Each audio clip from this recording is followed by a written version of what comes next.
l'escale de la première ministre a été très remarquée. Durant ses vacances dans le sud de la France, Elisabeth Borne a fait étape à Saint-Tropez. Ce passage privé de la femme politique a évidemment été immortalisé par les paparazzi, tant ils sont nombreux à se rendre chaque été dans le petit village si prisé des célébrités. Elisabeth Borne s'était déjà rendue à Saint-Tropez l'année dernière. Et cet été, comme le précédent, la femme politique d'ordinaire si discrète sur sa vie privée s'est présentée aux côtés de son compagnon Patrice Aubert. L'homme demeure très méconnu du grand public, mais son profil politique semble se dessiner. Dans la biographie d'Elisabeth Borne La Secrète, Patrice Aubert est décrit comme un catholique de gauche. Nos confrères de Paris Match détaillent son parcours. Élève à Sciences Po Paris, il est également passé par les bancs de la faculté de droit d'Assas et par ceux de l'ENA.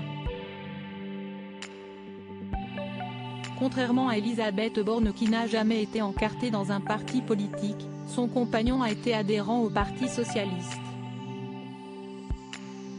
Le haut fonctionnaire y a eu sa carte de 2001 à 2017.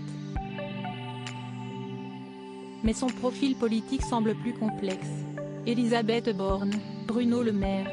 Découvrez les ministres à leur début. Elisabeth Borne, son compagnon opposé au mariage pour tous plus catholique que de gauche. Patrice Aubert adhère en 2012 au mouvement Les Poissons Roses, dont il prend la présidence de 2015 à 2022.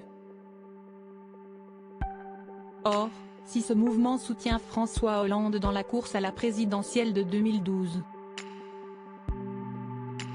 Mais il compte également parmi les mouvements catholiques qui s'opposent au mariage pour tous. Ironie du sort, cet engagement contre l'égalité de droite aura valu Catherine Vautrin le poste de première ministre. Après des semaines de promesses et de réunions de préparation avec la présidente du Grand Reims, Emmanuel Macron sera finalement contraint, en raison de cet engagement passé, de lui préférer Elisabeth Borne. En 2016, Patrice Aubert coécrit un livre de programme politique intitulé À contre-courant, pour guérir la gauche et relancer la France. Crédit photo, agence.